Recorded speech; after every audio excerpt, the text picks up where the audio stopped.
As designated in the House Joint Resolution number 51, the hour of noon having arrived, the joint session of the 104th General Assembly will now come to order. Mr. Clerk, is a quorum of the House present? A quorum of the House is present. President Harmon, is a quorum of the Senate present in this chamber? Thank you, Mr. Speaker. A quorum of the Senate is present. Thank you, Mr. President. There being a quorum of the House and a quorum of the Senate in attendance, this joint session is convened in accordance with the customs and traditions of joint House-Senate sessions. Ladies and gentlemen, at this time, I'd like to take a moment to acknowledge some distinguished guests on the floor.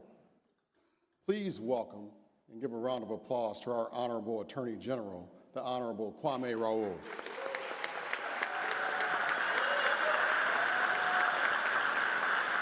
Please welcome to the floor of the House the Honorable Secretary of State, the Honorable Alexi Giannoulias. Please welcome to the floor of the House the Honorable Comptroller of this state, the Honorable Susana Mendoza.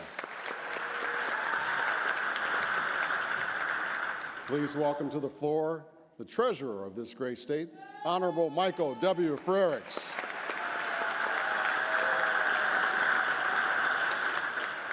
Please welcome to the floor of the House of Representatives the new Chief Justice of the Illinois Supreme Court, the Honorable P. Scott Neville, Jr.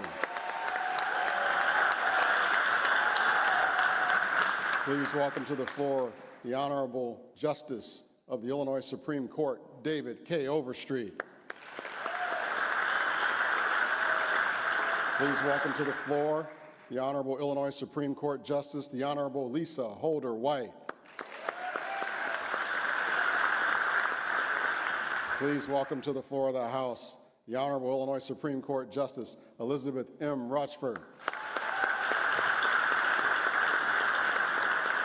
Please welcome back to the floor, she's no stranger, the Illinois Supreme Court Justice, the Honorable Justice Mary Kay O'Brien. Please welcome to the floor for the first time the newest Supreme Court Justice, Illinois Supreme Court Justice Sanjay T. Taylor.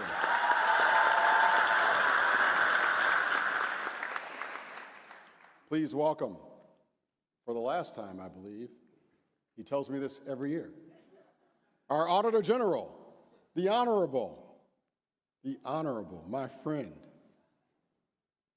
Frank Martino.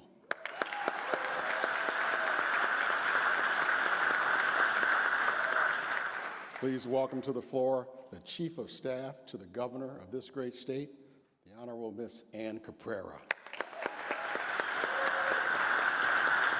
Please welcome to the floor the Deputy Governor for Budget and Economy, Mr. Andy Menard.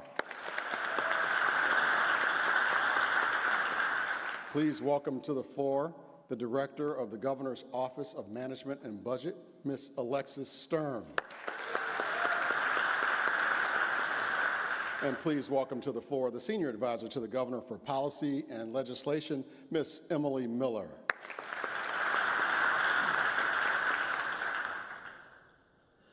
The chair recognizes the House Majority Leader, Representative Gable.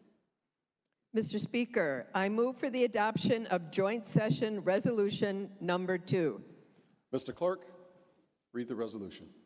Joint Session Resolution number 2, be it resolved that a committee of 11 be appointed, 6 from the House by the Speaker of the House and 5 from the Senate by the President of the Senate, to wait upon Governor J.B. Pritzker and invite him to address the Joint Assembly.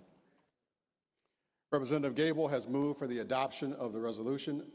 All those in favor signify by saying aye. All those opposed say nay. In the opinion of the chair, the ayes have it, and the resolution is adopted. Pursuant to the resolution, the following are appointed as a committee to escort the governor, and when I call their name, I would ask that they come to the center. The appointments from the House are Representative Andrade, Representative Buckner, Representative Jimenez, Representative Ortiz, Representative Grant, Representative Swanson. The appointments from the Senate are Senator Aquino, Senator Johnson, Senator Ventura, Senator Erica Harris, and Senator Hills. Thank you, Mr. President. Will the Committee of Escorts please convene at the rear of the chamber and await the governor?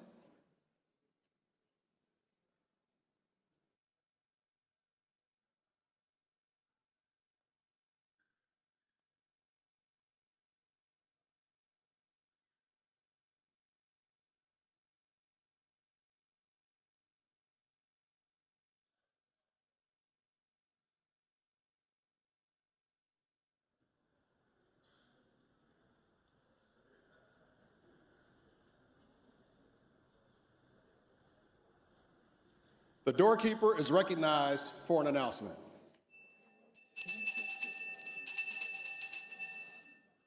Mr. Speaker, His Excellency, the Governor of the State of Illinois, J.B. Pritzker, and his party wish to be admitted to this chamber.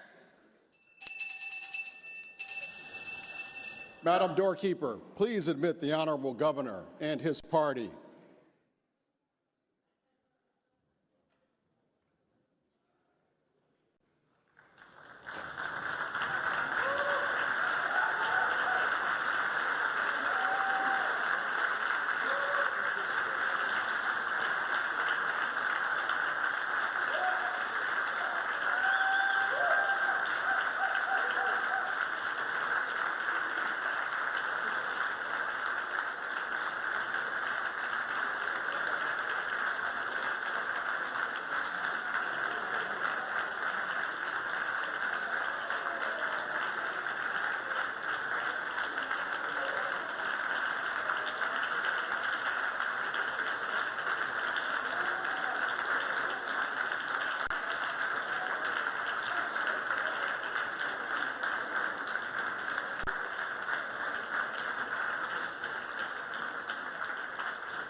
Members and guests, the Honorable Governor of this great state, J.B. Pritzker.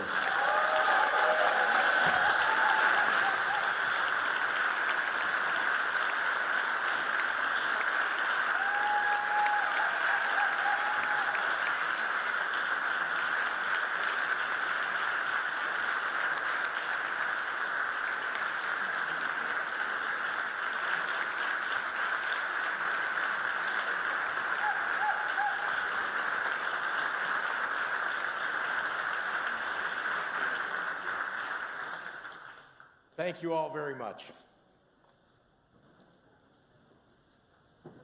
Speaker Welch, President Harmon, Leader McCombie, Leader Curran, Lieutenant Governor Juliana Stratton, my fellow constitutional officers, members of the 104th General Assembly, Chief Justice Neville, and all the justices of the Supreme Court that are here, First Lady M.K. Pritzker, honored guests, and all of the people of the great state of Illinois. I'm very pleased to be here to share with you a message about the state of the state and to introduce another balanced budget proposal. This year is special.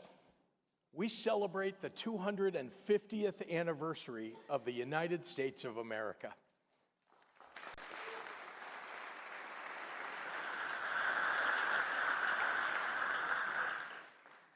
250 years this democracy has stood, imperfect at times, struggling at others, but always with pride in our people's enduring aspirations to steer this nation toward unity, freedom, and justice.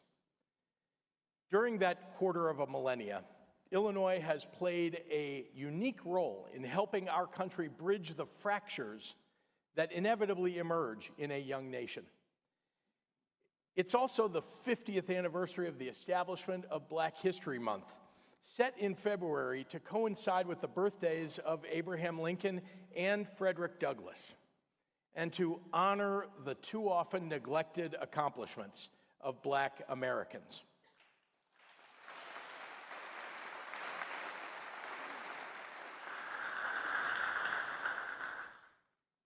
Yesterday, we lost a giant who spent his life on the front lines of the civil rights movement. He broke down barriers, he inspired generations, and he kept hope alive. I ask all of you to stand and join me in a moment of silence for the passing of Reverend Jesse Jackson.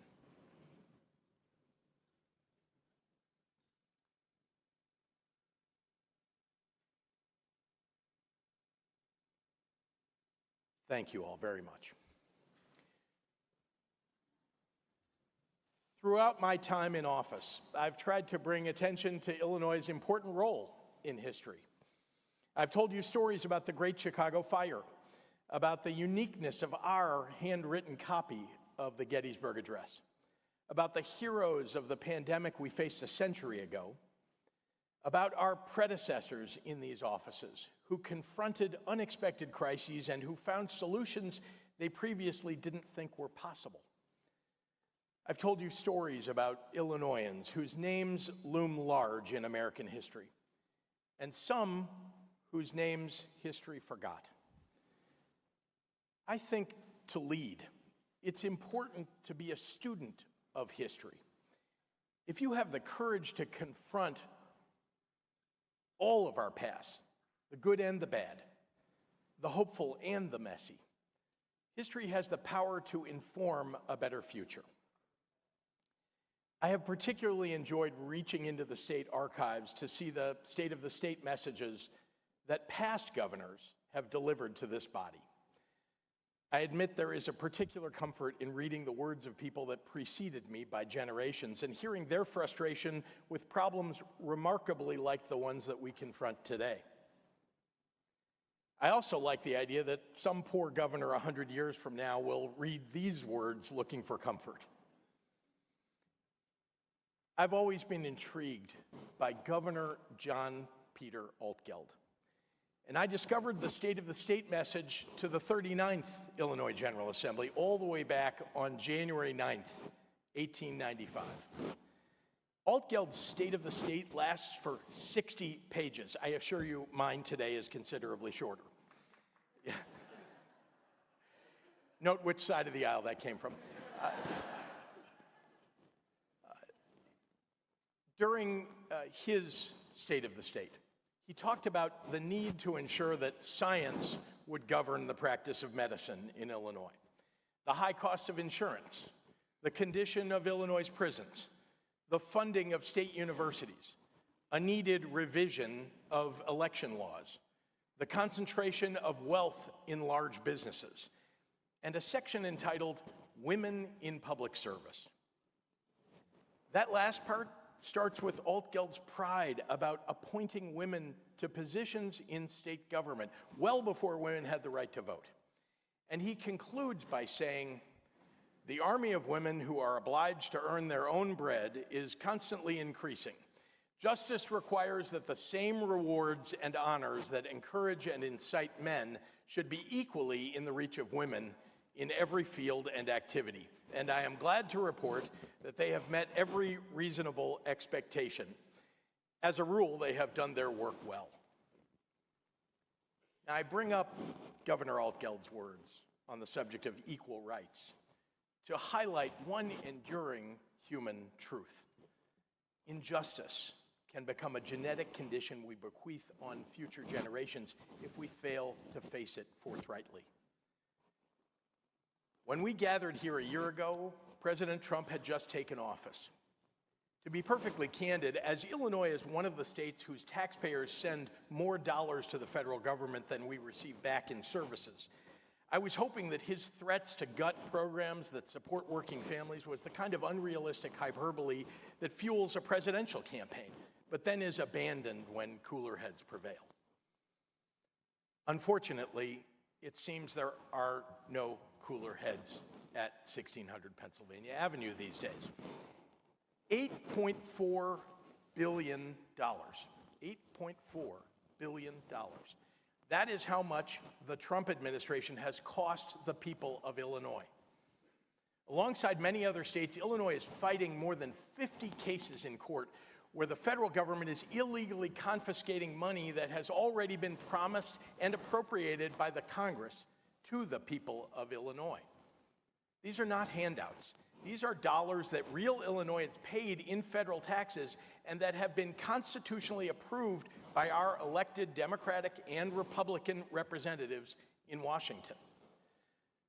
Unlike the federal government, every year Illinois must balance its budget. When Donald Trump is taking resources away that are rightfully ours, none of us, Democrats or Republicans, should be okay with that. So as we embark on this journey of maintaining our state's now reestablished record of fiscal responsibility, I want to say to anyone on either side of the aisle, if you want to talk about our FY 2027 budget, you must first demand the return of the money and resources this president has taken from the people of Illinois.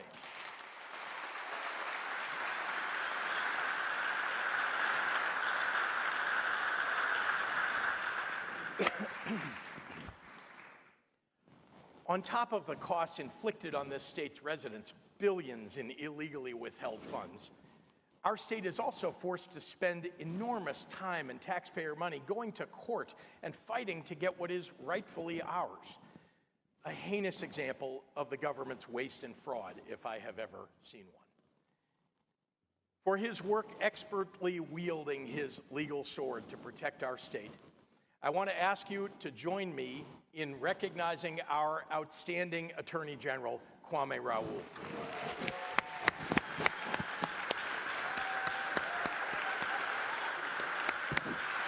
Thank you.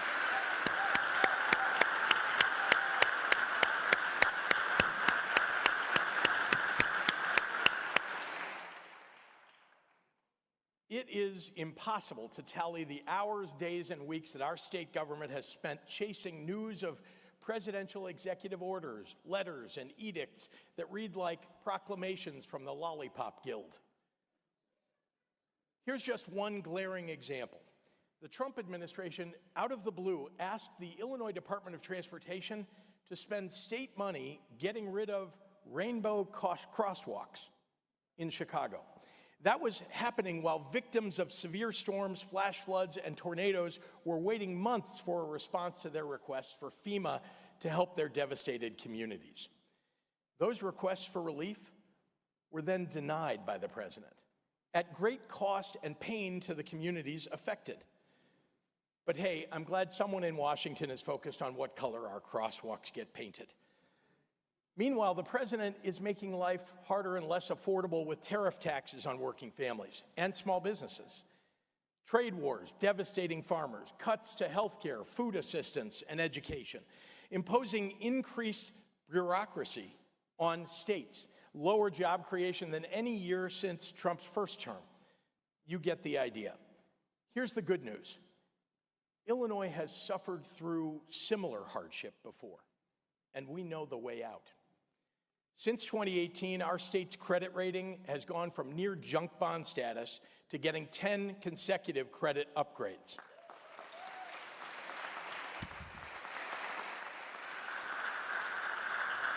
Our $8 billion overdue bill backlog has been paid. Our pension funded ratio has gone from nearly an all-time low to now the highest in 17 years. And our rainy day fund has grown from $4 million to $2.4 billion. And we've done all of this while balancing the budget every year and making historic investments in education, in child welfare, in disability services, in private sector job creation. We've been building a fiscal foundation to ensure that come hell or high water, including the turbulence of Donald Trump, we can manage through the hard times and nevertheless make progress for a brighter future. Despite the headwinds, the Illinois economy has proven remarkably resilient, forging ahead on our path toward accelerating growth and expansion. This year, our state's GDP surpassed $1.2 trillion, up from $881 billion when I took office. We are among the top 20, we're among the top 20 economies in the world, and a top 5 state for electricity production. We are now number 13 in CNBC's Best States for Business, up a whopping 17 spots since 2019.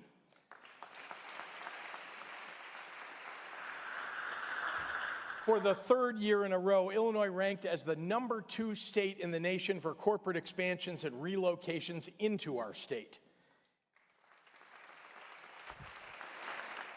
And in 2025, our Department of Commerce and Illinois Economic Development Corporation attracted a record-setting amount of investment across all of our regions. Site selectors and companies looking to move to Illinois consistently tell me that our high-quality, skilled workforce sets us apart nationally. And skilled workers are choosing Illinois because they earn more here. In fact, Illinois ranks 4th nationally for college graduates seeing a return on investment in their education.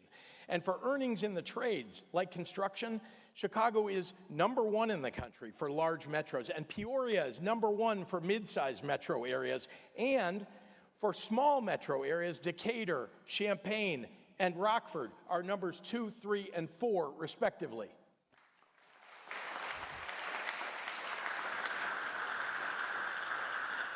And while Donald Trump says it's a hellhole here, 113 million domestic and international visitors still flock to Illinois, spending a record $48.5 billion, driving an all-time high in hotel tax revenue and restoring O'Hare as the busiest airport in the nation.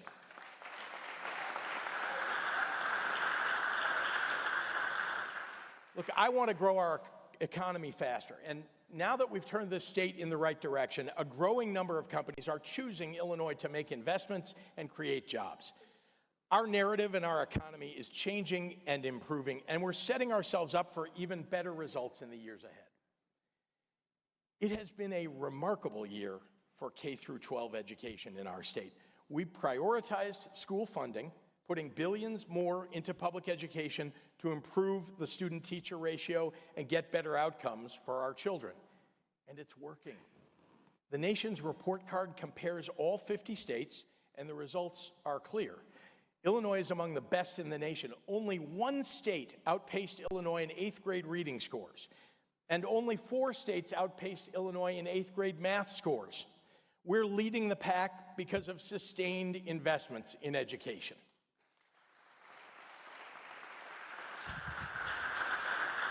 At the same time, Illinois' high school graduation rate has climbed to its highest level in 15 years.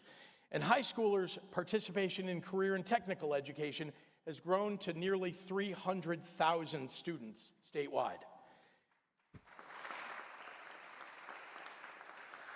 Those results were driven in part by the passion and the dedication of the record high number of teachers employed in our state this year. Our teacher vacancy grant program has invested $120 million to help school districts recruit and retain educators. Because of those remarkable results and because of our commitment to building on what works, I'm proud to say that we are extending the program for a 4th year.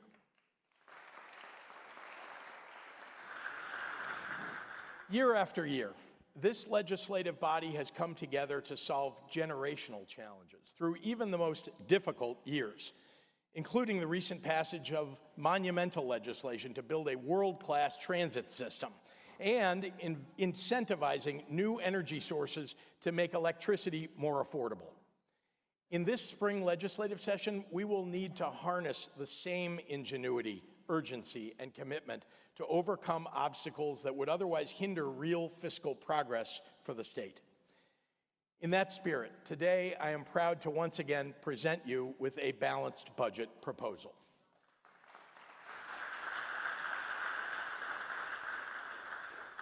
Seven times now, I have promised to propose and sign a balanced budget, and 7 times I have delivered on that promise.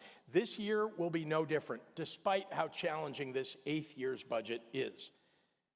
Prudence demanded that this year's budget proposal seeks a discretionary spending increase that is less than 0.5%.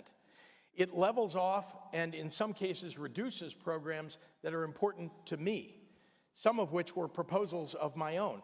But I believe that the imperative of responsible governance and overcoming the fiscal irresponsibility of past decades must come ahead of the interests of any one politician, of any one program, or any one party. That doesn't mean that we can't make transformative progress. We won't let headwinds from Washington stop us from addressing the fact that Illinoisans, like Americans everywhere, are still paying too much for groceries, too much for housing, too much for electricity, too much to live. Everything is just too damned expensive. And that's why now more than ever, we must work together to make life more affordable for Illinois' working families.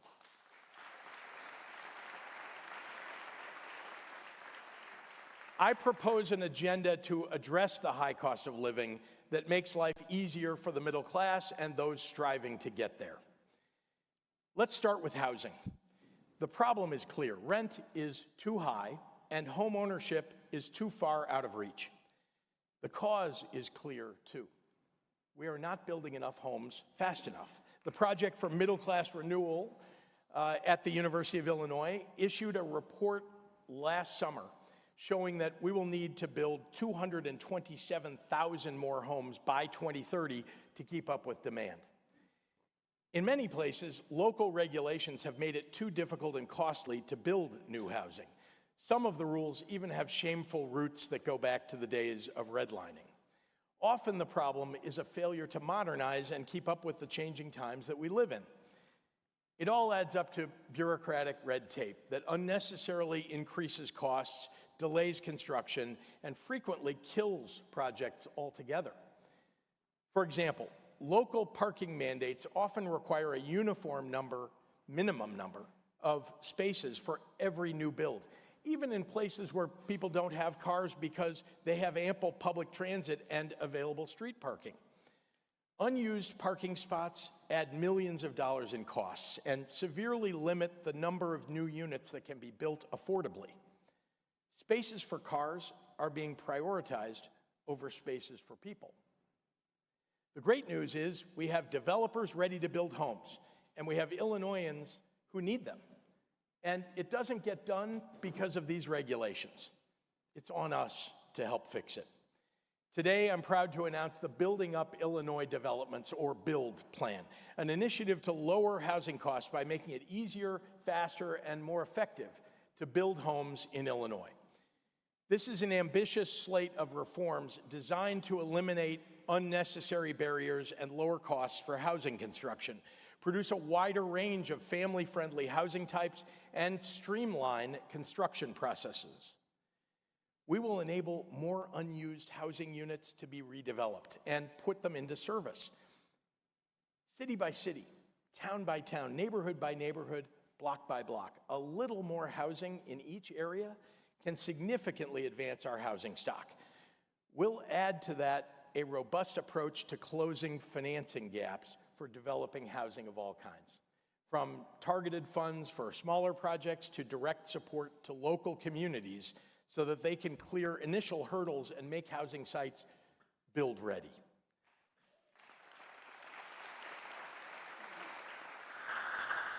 Focusing on affordable housing, the Next Generation Capacity Building Initiative is designed to provide capital, training, and technical resources to allow more affordable housing developers to access low-income tax credits in diverse communities. Removing barriers for home builders will attract responsible developers to build in places that they've been unwilling to build in so far.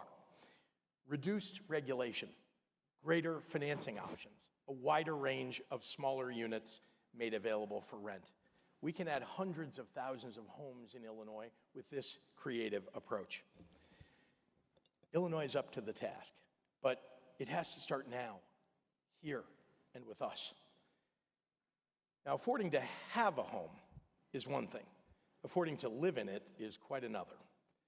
Electricity bills are eating up more and more of household budgets across the country, and that's got to stop. We are fortunate in Illinois. With the Climate and Equitable Jobs Act, we created an energy credit program that is putting money back into the pockets of Illinois consumers. That means this year, families will receive $803 million in credits on their electricity bills. That's on top of the $1.3 billion in credits CEJA has already provided. Over the long run, bringing down electricity bills requires producing and delivering more energy for Illinois' homes and businesses. But let's not ignore the fact that lowering electricity prices is truly a multifaceted challenge. We need to think critically about our future energy usage with the needs of Illinois households at the forefront. So, in the face of rising demand and surging prices, I'm proposing a 2-year pause on authorization of new data center tax credits. With the shifting energy landscape, it is imperative that our growth does not undermine affordability and stability for our families.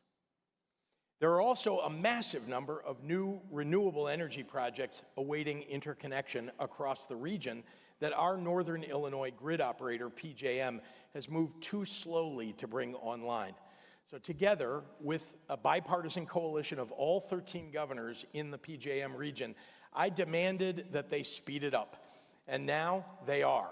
We also got a price cap from PJM that will save consumers across the region $45 billion through the year 2030.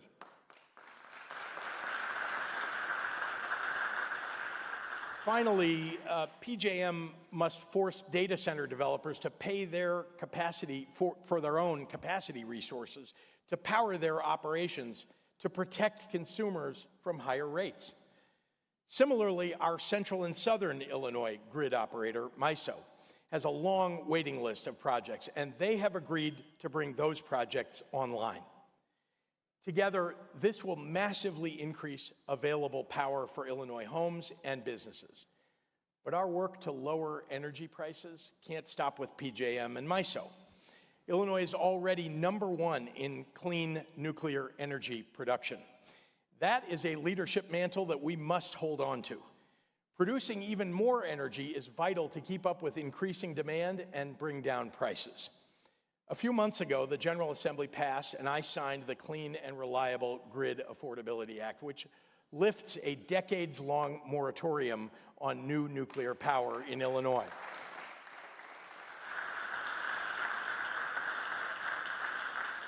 And that opened up the possibility and the door for construction of new modern reactors that can help us keep our clean energy leadership and create new jobs. And with CEJA already in place, many of those jobs and contracts will go to people from communities that previously never had the opportunity to benefit from the energy sector. The economic opportunity of building new clean power is enormous. So today, I've issued an executive order designed to speed up building new clean nuclear power so that we can increase our electricity supply and secure our energy future.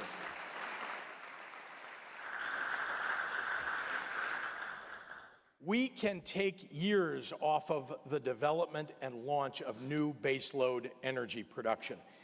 It sets a new nuclear energy framework for Illinois, one that prioritizes affordability, safety, and reliability. Our state agencies have been ordered to immediately begin working together and reaching out to local governments to identify sites for new reactors. It will also advance the development of a state regulatory framework with rigorous safety and siting standards. My goal is delivering at least 2 gigawatts of new clean nuclear capacity in our state, enough to power up to 2 million Illinois homes.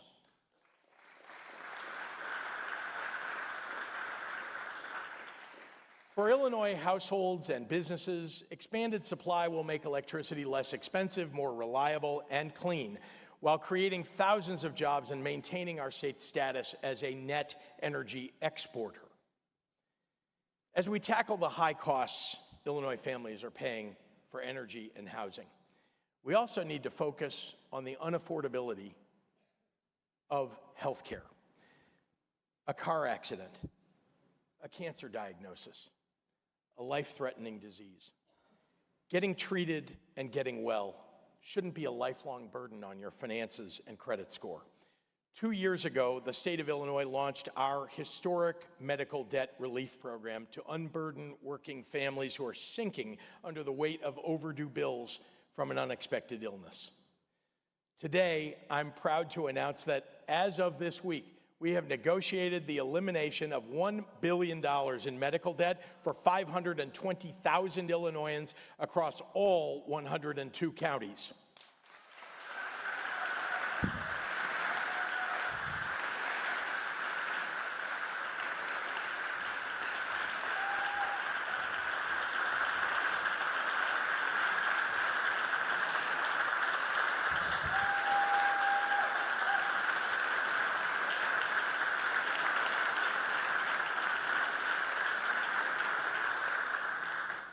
We're providing immediate financial relief, and we're doing it for pennies on the dollar. I've proposed we continue this program this coming budget year. Fighting for working families means attacking the bills that weigh people down in their everyday lives. The cost of healthcare in this country is ridiculously high, and while President Trump's budget makes it even more expensive, Illinois is standing up to protect its people. Another way to make life more affordable is by helping Illinoisans earn more. And one of the most important determinants of earnings is getting a good education. It leads to good-paying jobs. Never has getting a post-secondary degree been more important, but it's historically been too damned expensive. And that's why the majority in the General Assembly has worked with me since day one to make college a realistic and more affordable pathway for all Illinoisans. How's it going? Illinois now has the second highest percentage of people with a bachelor's degree among the nation's top 10 most populous states, beating out states like California and Texas and Florida.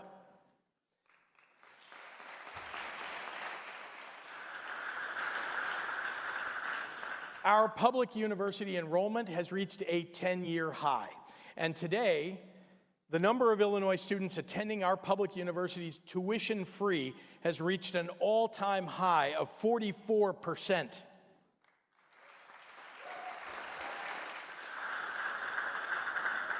Similarly, our community colleges have surpassed the 2019 fall student count and have seen steadily rising enrollments. Along with vocational training in high schools, this is vital to our future. Attracting major job creators requires sustained investments in our most valuable resource, our people. We have built a pipeline of qualified workers with the skills and training to fill the high-growth sectors of the future, but we still need more. That is a path to a better life that should be available to every Illinoisan and that doesn't require a university degree. I propose we create a vocational training grant program, which will provide school districts and regional vocational centers with support to build and expand specialized workforce programs, like the proposed Southland Career and Technical Education Center in Park Forest and the South Central Illinois Training and Innovation Center in Litchfield. These partnerships forge higher-paying career paths for high school students while meeting the workforce needs of our employers. We have over 200,000 job openings in Illinois right now. This legislative session, let's explore every possible avenue to help businesses fulfill their workforce demands and give high school students a path forward to a good-paying job.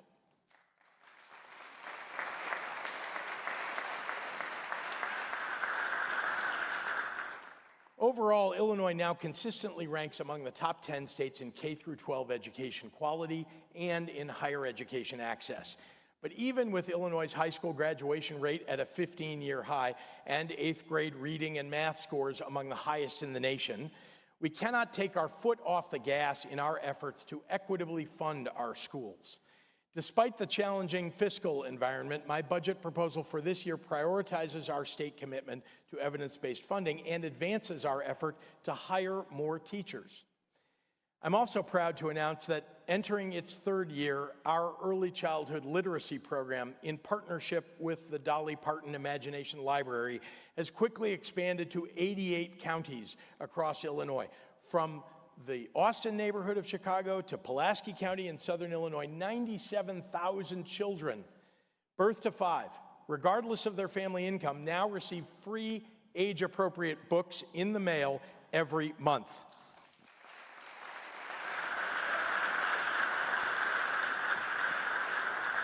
Reading literacy starts at home, and this program is working to make it easier for parents to give their kids a great start. For FY27, my budget proposal continues this program so that we can reach all 102 counties. Helping parents give their children the best possible upbringing is among my highest priorities as governor, and always has been. Everywhere I go, parents tell me one of their deepest concerns is the impact social media is having on their kids. It's a challenge unique to this generation, and it's made worse by the perverse incentive that social media companies seem to have to keep kids scrolling no matter what the cost to their physical and mental health. There's real harm being done, and it's interfering with our ability to give children the most productive educational environment possible. It's time to get cell phones out of the classroom.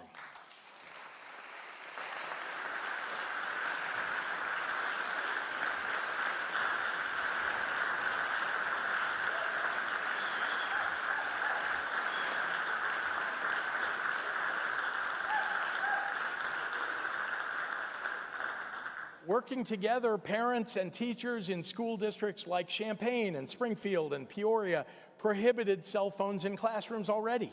25 states, including Florida, California, Texas, and New York, have done this with bipartisan support, and it's time for Illinois to follow suit. But we can do more. I'm proposing the Children's Social Media Safety Act, a common-sense proposal to decrease the harmful effects of social media on kids, improve their safety and privacy online, and prevent financial scamming of children.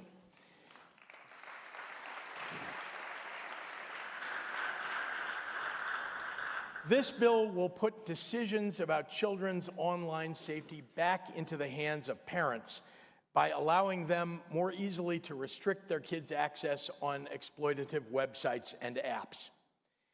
Social media algorithms have been proven to create mental health issues in adolescents and foster polarization and misinformation in society as a whole.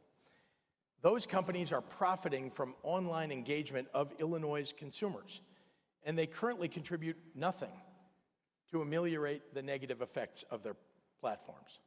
So that I propose a social media platform fee that will generate $200 million per year to support K-12 education.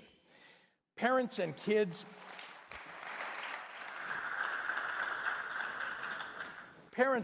deserve to have better funded schools. And if social media giants are going to feed off of Illinois families, they ought to support Illinois families.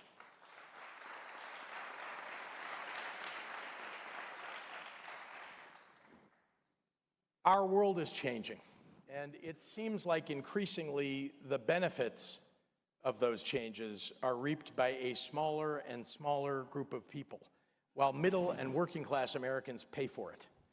Special interests and large corporations seem to delight in finding ever more insidious ways they're asked to rein in their worst abuses.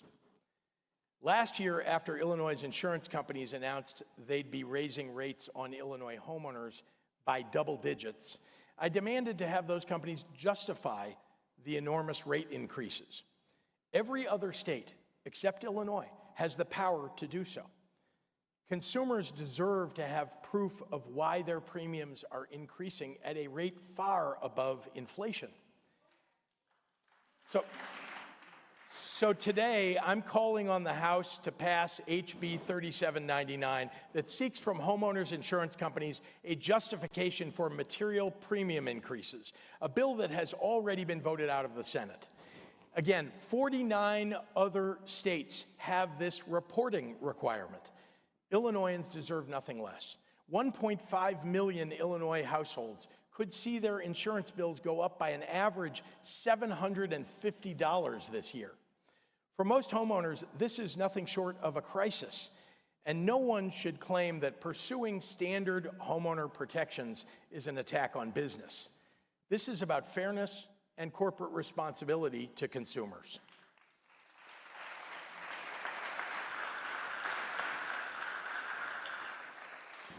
On a similar note, junk fees have crept into every aspect of people's lives, imposed by ticket sellers, rental companies, large tech companies, chain restaurants, and more.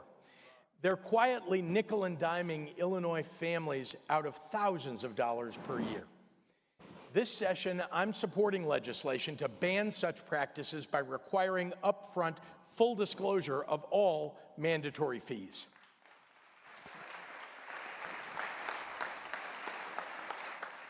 It's about time for every Illinoisan to be able to take control and get the relief that they deserve. Now, I'm committed to doing everything government can to rein in the worst of the price gouging and profiteering that we're seeing. But I implore the titans of industry who regularly ask government to make their lives easier, what are you doing to make your employees and your customers' lives easier? It's a question that I'm committed to asking every CEO who shows up in Springfield looking for help. I hope you will ask them too.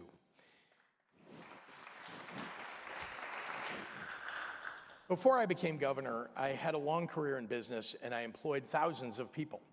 The vast majority of business owners are good people who want to do right by their employees, their communities, and their customers. Right now, everyday people are having trouble making ends meet, and we are all looking for ways to alleviate their burden. So it's time for every business to get in the game, step up to the plate, raise wages, and help lower the cost of living for Illinois families.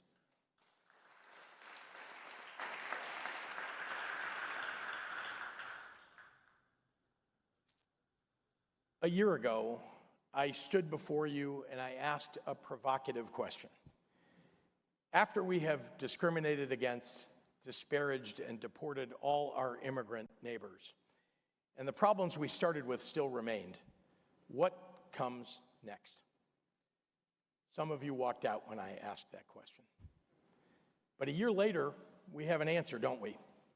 Masked, unaccountable federal agents with little training occupied our streets, brutalized our people, tear-gassed kids and cops, kidnapped parents in front of their children, detained and arrested, and at times attempted to deport U.S. citizens, and killed innocent Americans in the streets. Illinois was the canary in the coal mine for what we saw happen in Minnesota. It's a playbook as old as the game.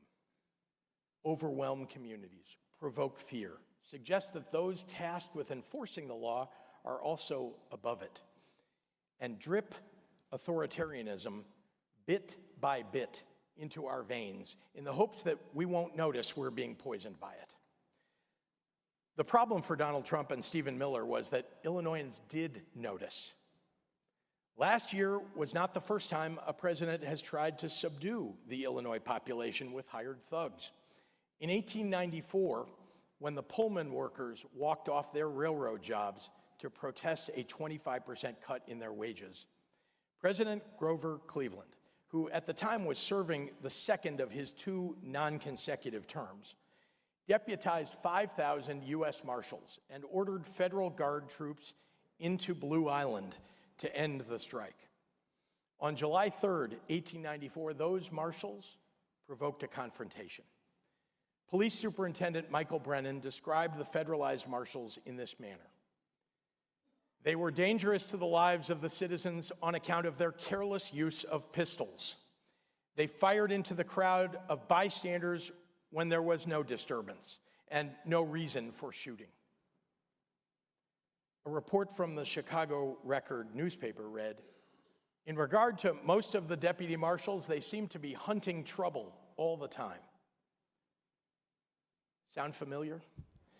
The strike fizzled after 25 people had been shot and killed, and many more wounded. But Governor Altgeld never forgot President Cleveland federalizing troops against Illinoisans. 6 months later, when he delivered his message to the General Assembly, Altgeld devoted fully half of those 60 pages to the events surrounding the Pullman strike. His anger at the federal government's overreach jumps off the page even 131 years later. If the president can, at his pleasure, send troops into any city, town, or hamlet, whenever and wherever he pleases, under the pretense of enforcing some law, his judgment, which means his pleasure being the sole criterion, then there can be no difference whatever in this respect between the powers of the president and those of the Tsar of Russia. If we have the courage to confront all of our past, it will inform a better future. I have joked with many of you that I wish I could spend just 1 year of my governorship presiding over precedented times. I yearn for normal problems.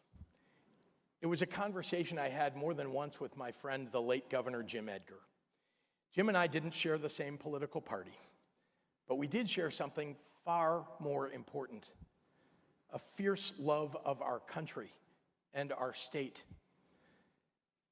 I've been thinking a lot lately about love, about loving people and loving your country and the power involved in both.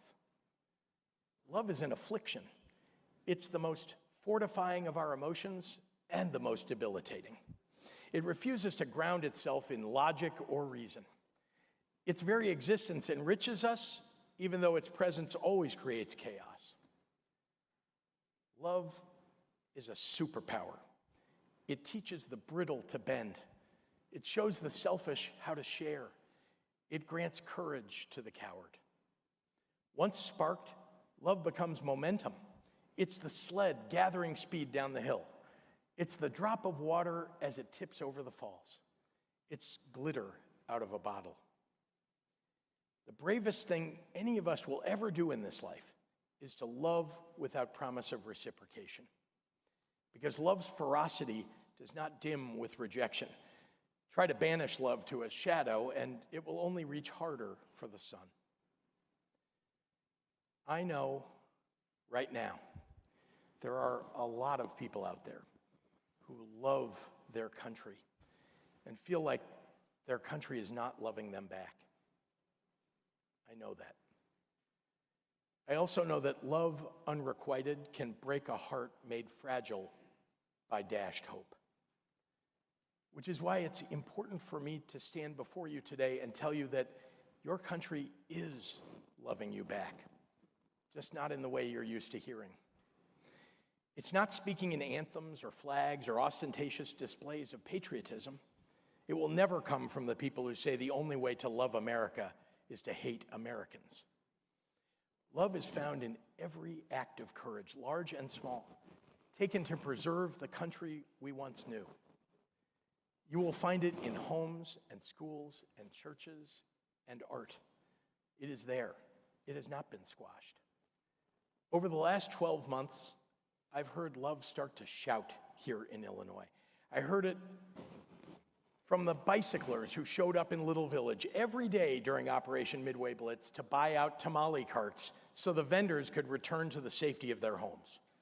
I heard it from the parishioners who formed human chains around churches so that immigrants could worship. I heard it from the moms in the school pickup line who whipped out their cameras and their whistles. I saw it in every face of a Midwesterner who put on their heaviest coat and protested outside on the coldest day. I am begging my fellow politicians, my fellow Illinoisans, my fellow Americans, to realize that right now in this country we are not fighting over policy or political party. We are fighting over whether we are going to be a civilization rooted in empathy and kindness, or one rooted in cruelty and rage. What you choose to arm yourself with in this fight, love or hate, exposes which side you are fighting on. Only the weakest of people believe that love is the weakest of weapons.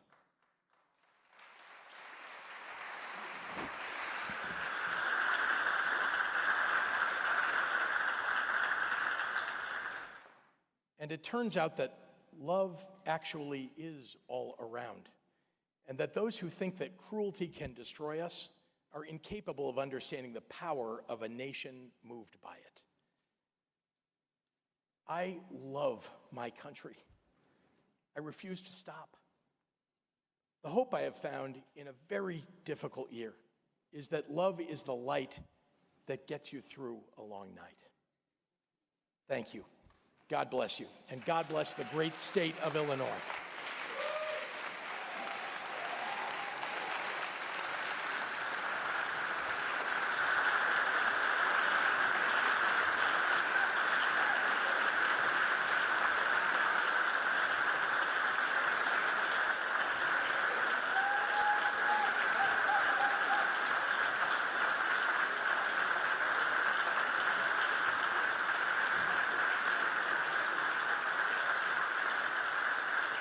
Governor, please hold for one moment.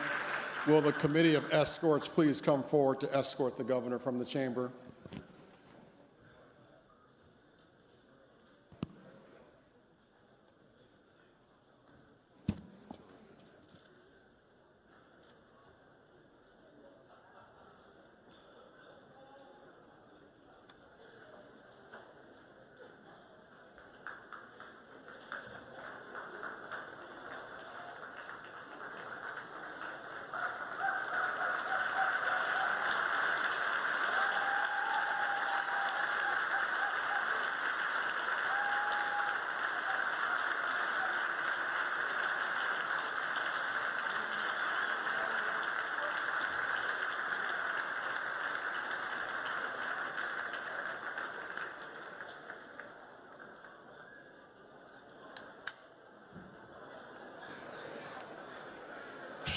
President Harmon is recognized for a motion. Thank you, Mr. Speaker. I move that the joint session do now arise. President Harmon has moved that the joint session do now arise. All those in favor signify by saying aye. All opposed signify by saying nay. The ayes have it, and the joint session will now arise.